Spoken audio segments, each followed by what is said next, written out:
Hello everyone, this is Serious Trivia. Welcome back to our Subscriber Game Tournament Season 2 as we look to wrap up our semifinals here in Match 2 between King of Yen in the green versus Yulia in the red.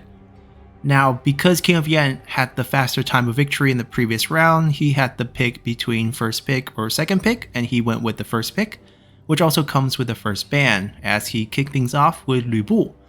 Then we have Yulia banning out Wu Tugu. Yan Baihu followed suit, with Huang Fusong, Xu Huang, and Cao Cao all joining the ban list. Now these are pretty standard bans of strong generals across the board, with some small reflection of popular general pick from each of the opponents in the previous rounds. And from these we can compare with the previous round pick and ban, and we see a slight shift in King of Yen strategy, as he did not ban out 3 of the Naman generals because he might have noticed that Yulia does not play any Naman general, and that's for good reason, because when Yulia started off in the tournament, she didn't have the Furious Wild DLC, even though it was purchased later on. I believe the lack of time and experience with those generals prevented her from selecting them, which is picked up by King of Yen from scouting, thus he can completely ignore banning the generals that he believes is strong, as he really likes to bring elephants and Naman generals to the fight. And that leads to our first pick, Liu Chong from King of Yen, which he highly values. Very strong general with show force ability, was banned in our Season 1 competition and now is allowed in this season because there are counterplays, and snatched up first by King of Yen, followed by Wen Chou from Yulia. And we've seen Yulia's triple champion comp from the previous round, using their higher health, high morale, and high damage to overpower the opponent's generals. Then for bans, Yulia banned off Taishi Ci, and King of Yen banned Sun Ce, because morale roars actually are a really great answer for elephants, which all have less than 50 morale. So if you're able to use Sun Ce's roar ability against the elephant, it'll make them very easy to rout off. All you need is a fast cavalry at that point to chase them, and the elephant will be completely wasted. And that led to the third pick here, which is Guo Jia from Yulia and Zhu Rong from King of Yen. Now Guo Jia's pick is quite interesting here, because we see in the previous matchup where Yulia went triple champion, this is a slight different take. We have Guo Jia being picked, which I feel might be the incorrect pick here, because we have Yan Baihu banned by King of Yen, and Guo Jia is usually the answer to Yan Baihu, or the threat of Yan Baihu. Here, with him clearly off the map, the foresight benefit perhaps helps a bit, given there is a chunk of forest in the middle of the battlefield with that bump. But overall, I think picking a weak general in this situation is definitely a risky pursuit. Perhaps the combination of his Wisdom River and the strong champion's ability might be what Yulia is going for, but we'll see. Now, Lady Zhu Rong is a replacement for Wu Tugu, who is usually King of Yen's go-to Naman general, and it also forces Yulia to ban Meng Huo in the next round, as we see Zhang Jiao and Meng Huo banned by both of our players here as their final bans, which makes complete sense since you don't want the Power of Love passive present on King of Yen's side, as he goes ahead and picks in secret Zhang Liang, which features really powerful cavalry, to end up with a composition that is almost exactly alike his previous round, as he goes with Liu Chong, Lady Zhu Rong, and Zhang Liang instead of Liu Chong, Wu Tugu, and Zhang Liang. So a slight modification due to the opponent's ban. And Yulia ends up with a very similar composition, as she ends up picking Guan Yu as her final pick. Guo Jia is the replacement for Yan Yu, which I feel is a bit weird of a choice in this situation, because Guo Jia doesn't bring you the same quality of general as a champion, of course. There's no mending buff for allied general, which can be crucial, especially against Lady Zhu Rong, who has the Flaming Mace, since the mending buff would counter the minus 50% evasion from the mace, making Lady Zhu Rong just a normal fighter with 25k health in that case. So that's a risky gamble, but perhaps Guojia's Wisdom River will be timed perfectly so that Guan Yu can one-shot the opponent's general with his God of War ability, as after all, Lady Zhurong and Liu Chong only have 25k health. So that is an opening of an angle that we can expect to see here. The roar on Vengeful is only 30 points, so it's not going to be as devastating to the War Elephants, but that is also a good answer for them. And we'll look at the units provided by both sides to see how they plan to approach this battle.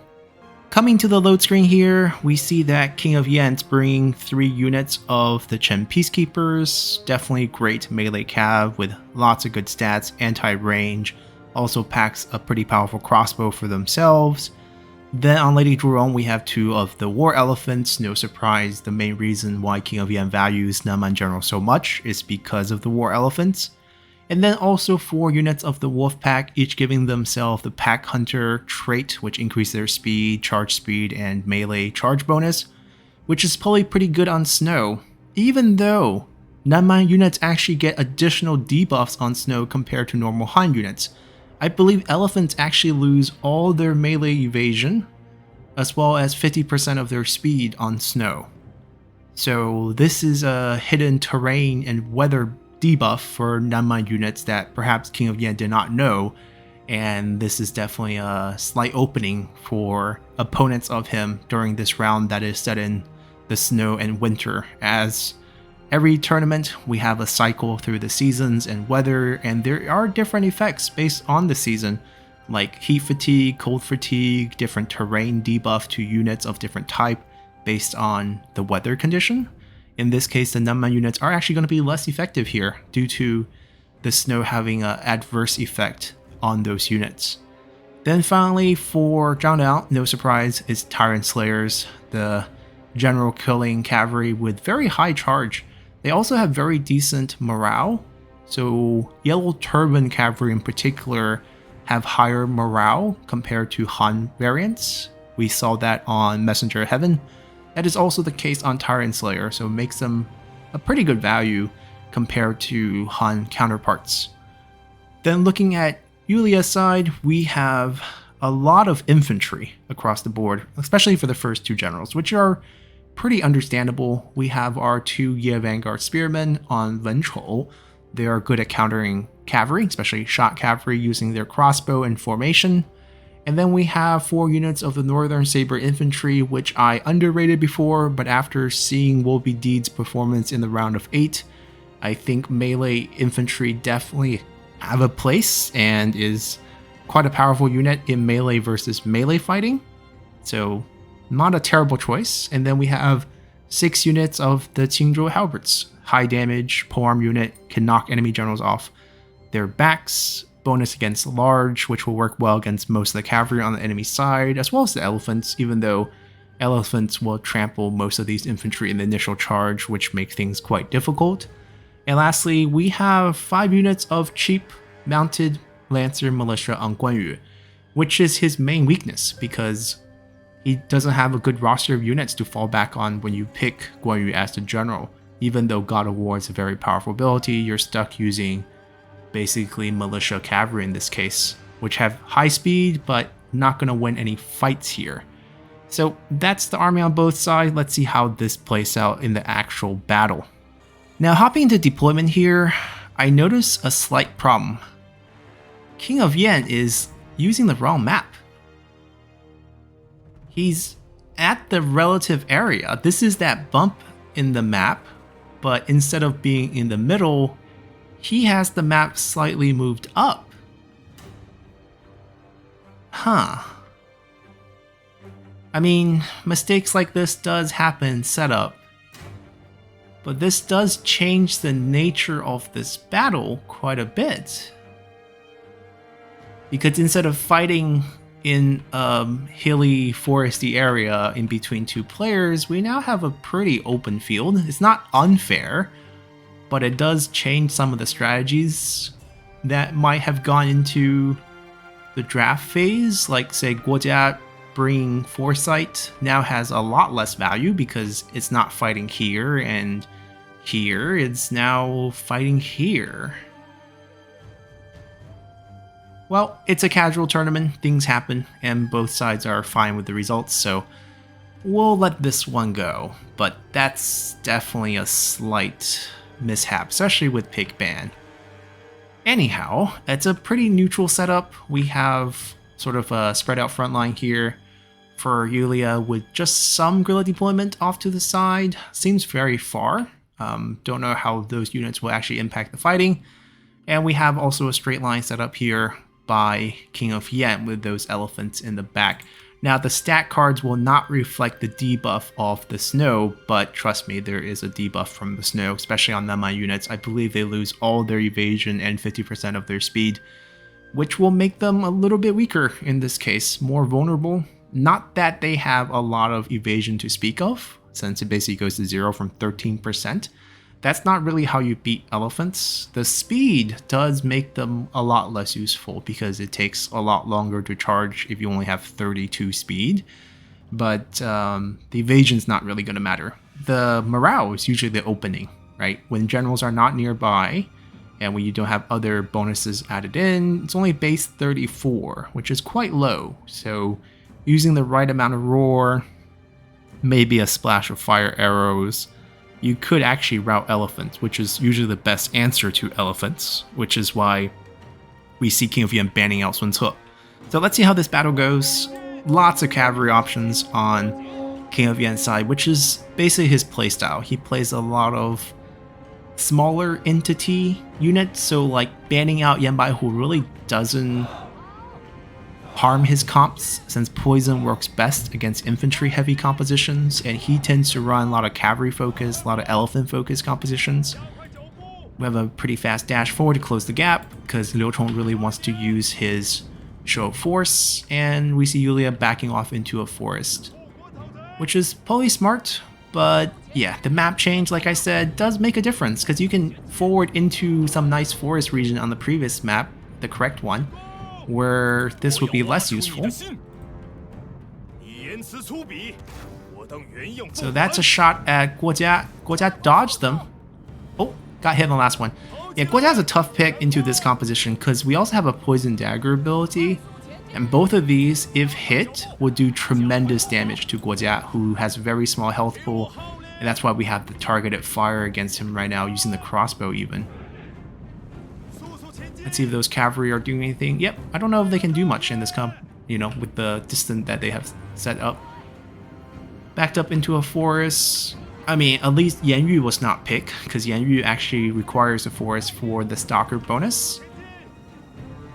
These infantries are going to have a tough time closing that gap against the cavalry, because they can't get charged pretty easily. They do have a shield wall, which would save them against a cavalry charge, but you have to set up for that. You got some flanking cavalries off to the sides, and just patience from King of Yen, which is wise, since you do have the poke from Liu Chong, which is infinite.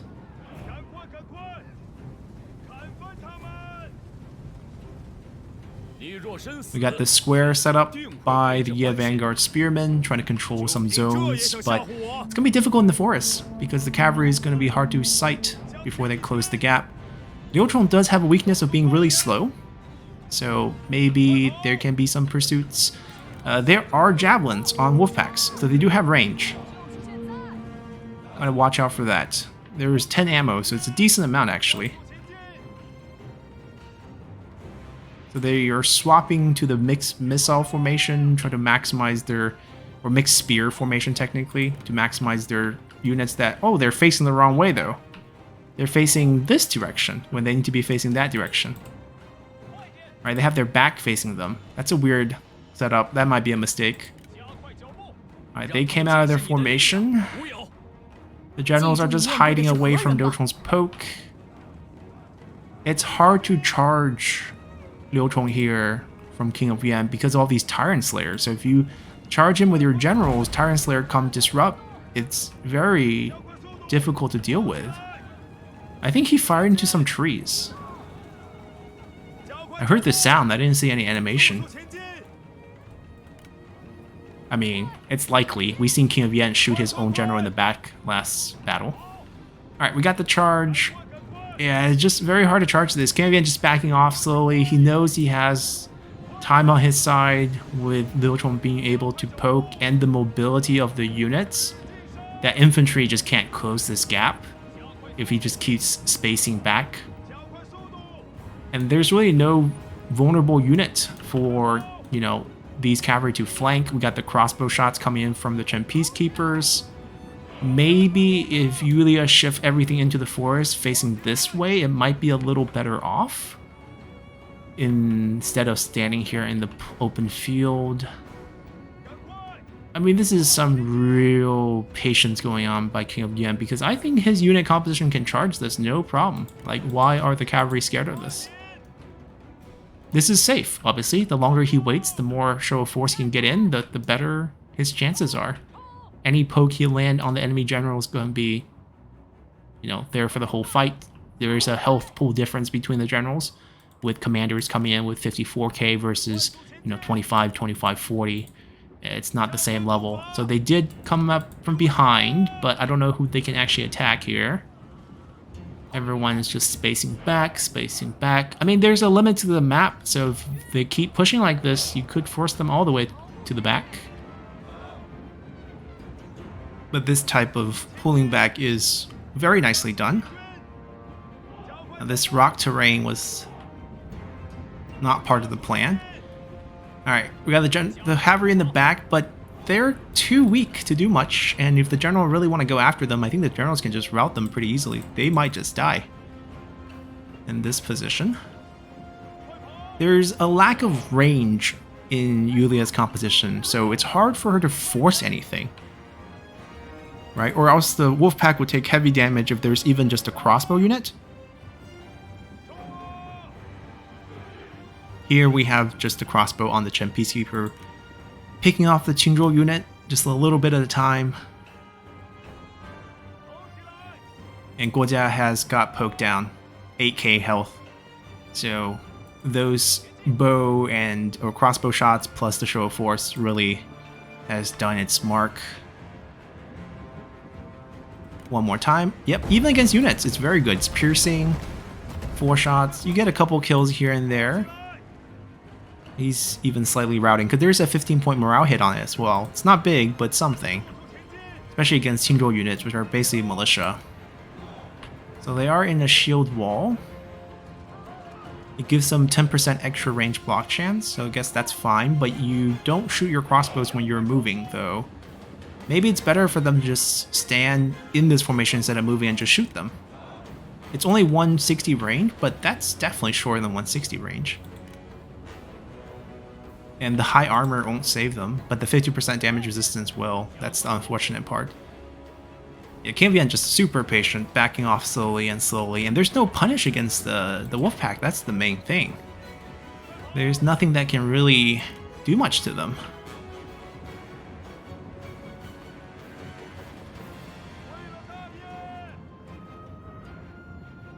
You know, which is why Will Be Deed's 2 signature crossbow is super annoying, because with some range, you kind of force your opponent to come to you. It's almost like bringing siege weapon. Another one. It's almost like but it's hitting a couple trees here and there. It's like bringing the trebuchets in campaign. You're forcing your opponent to react. Okay, if they stop moving and they fire, they should be okay here. Are they... Do they not have fire? Maybe they can't fire from spear wall, actually. I've never tried this. Looks like they're maybe just too densely packed to fire here. Maybe it's better to just give up that 10% just so they can fire. I'm not sure if it's that issue or not turning on fire well. Alright, we have the charge. Charging into a forest is dangerous though, because you don't know what you're charging into. Oh, well, I guess with Guojia you actually do know. That's a little better, but you can see the continuously backing off by King of Yen, just keeping that distance, getting as many pokes of show of force as he can. I mean, it's not a lot of damage. Like, I got the 4 guys died there. 12 guys here. 2 guys here. 2 guys here. 2 guys here. That's a big chunk from the crossbow damage. Alright, they're committing to the Chen Peacekeepers, which is not a bad target. They have high armor, but you're getting a flank with a unit with a decent armor piercing. But as you can see, barely injured them. High health pools as well. Guan Yu's coming in. Not really good unit killer. Maybe if Ventral dismounts and use a hamstring. We got a Roar on a melee cav. That's a waste. They have really high morale. So we got a Tyrant Slayer coming in. We got the full charge. Elephant coming out of the forest. That's the part that's really scary. Just the crushing charge damage there. And just nothing the infantry can really do about this. Like, look at that. Just getting erased. You lose a third on your initial charge. Almost a half on the initial charge. Now, thankfully, these are team role units, so they are fighting. We are missing out on the general fight here. Big cluster fights. Yeah, the militia quality cavalry are routing, no doubt. That is the problem. We got the dismounted generals fighting.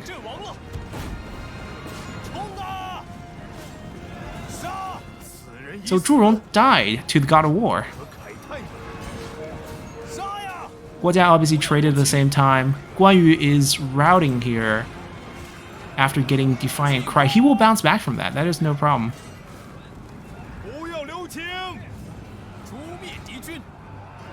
Okay. It's 2v1 for now. Guan Yu can come back. Oh, he's not coming back despite the morale change. That's a very slow recovery. Oh, he's getting damaged. He's not coming back. Oh, that's very smart. So we have one Tyrant Slayer just committing to Guan Yu. So he's never going to bounce back here. Ventral maybe can kill Liu Chong here. No, morale routing. It's unbreakable versus, yeah. Just the damage sustained here. Alright, so the general fight obviously ended there. Guan Yu bounced back. Oh, the cavalry pulled out. Oh, that was a small delay. That's a mistake. I think that's a command mistake because it looks like it got pulled back, given a shared command after Ventral died. So Guan Yu did bounce back, but with God of War already used, I think Guan Yu's not that useful now. The elephant has cleared out the infantry, no surprise, and will continue to do that. Guan Yu's on foot, if I'm correct. Yep. Yeah, it's gonna be tough. Tyrant Slayers love these fights. They get the 4-time damage, and especially if the enemy general can't really run, you know, it's just piling on the damage at this point. And Guan Yu is gonna be out. And that's the fight. Well, it's definitely a unit difference in terms of the quality of cavalry. That was a big difference. And then the infantry didn't matter because King of Yen didn't bring infantry, basically. It was all cav, and then 2 elephants, some infantry in the front, but the wolf pack weren't meant to do anything. The elephant was there to clear out the infantry. The cavalry versus cavalry fight that Yulia opted into was probably a mistake, but at the same time, what else could you do at that moment?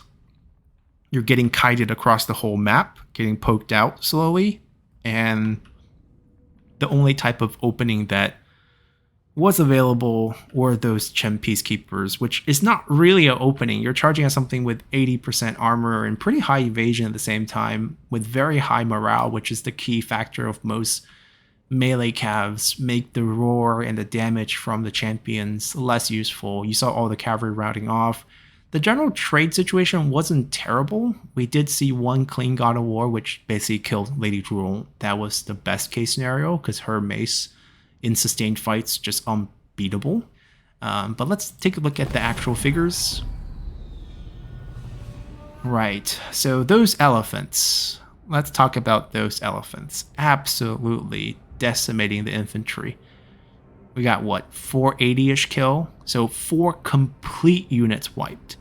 And you don't need to wipe units completely to rout them. So probably got 6 infantry, maybe even close to 8 infantry worth of damage without taking much back, because they can't do much. And then with the elephant doing most of the work, even the wolf pack, who has tremendous charge, if you charge them out, the charge bonus gives them much higher damage than you think, are able to do a lot of cleanup. I don't think these are all from fighting kills. I feel like these are from just chase downs after the elephant crushed some of the units off. The Tyrant Slayers is the guarantee in the general versus general fight, because I think even looking back to Season 1, King of Yen's success for some of his matches is the fact that in many of the general fights, Tyrant Slayers were there to skew the fight, in essence. Because if you try to dismount your generals and you're alert to that, Tyrant Slayers are really good at swarming you at that moment with the 4-time extra damage against enemy generals. They are excellent in that fight. They have decent enough charge to fight off cavalry versus cavalry, especially if their opponent are just the militia variant with very low morale. There is a roar ability from the Naman Defiant Cry, which did go out before she died, right? We had the God of War killing her, but we also had the Defiant Cry, which routed Guan Yu initially, and we did have a pretty alert Tyrant Slayer to chase him, but I think they were grouped together, and after the general fighting was done where Ventral died, I think they were given a command separately where King of Yen wasn't aware that one was still chasing Guan Yu, and it gave him a breather. But with him being the only general left, dismounted super far from his horse, it was pretty over for him as well. So this is probably a case of matchup difference in terms of the unit selection, where it makes it pretty difficult to win, as you need to have a pretty good answer to the elephant. I think perhaps the better use of that initial fight is have Ventral and Guan Yu and the cavalry, or alongside the infantry, charge the elephants, because the morale damage is only good against them. This group of unit has the lowest morale. These have pretty much 60 to 70 range, which, the 30 roar is not going to do anything. And then these have 45, which is also very difficult to remove, but these are on the low end. But even on the low end, the elephants are decently high, and there is a commander giving, wide boost to give them unbreakable if necessary. So I don't think the triple champion idea, or the double champion in this case, is going to overpower this comp filled with cavalry in essence. And that's going to be our second semifinal, as King of Yen has returned to the final matchup where he fell to 0 in Season 1. Now he gets to fight the other player who fell to 0 in last year's semifinal. So we have the two players who lost to our Season 1 champ returning to the finals for a chance at their own crown. That's going to be exciting, and those matchups are going to start tomorrow. There will be a short video on the rules for those matchups that will follow this one, and hopefully everyone's excited for the finals tomorrow, which will be a best 2 out of 3 with alternating siege battles followed by a field battle if necessary. So let us know who you support, and we'll see their performance tomorrow. So until then, bye.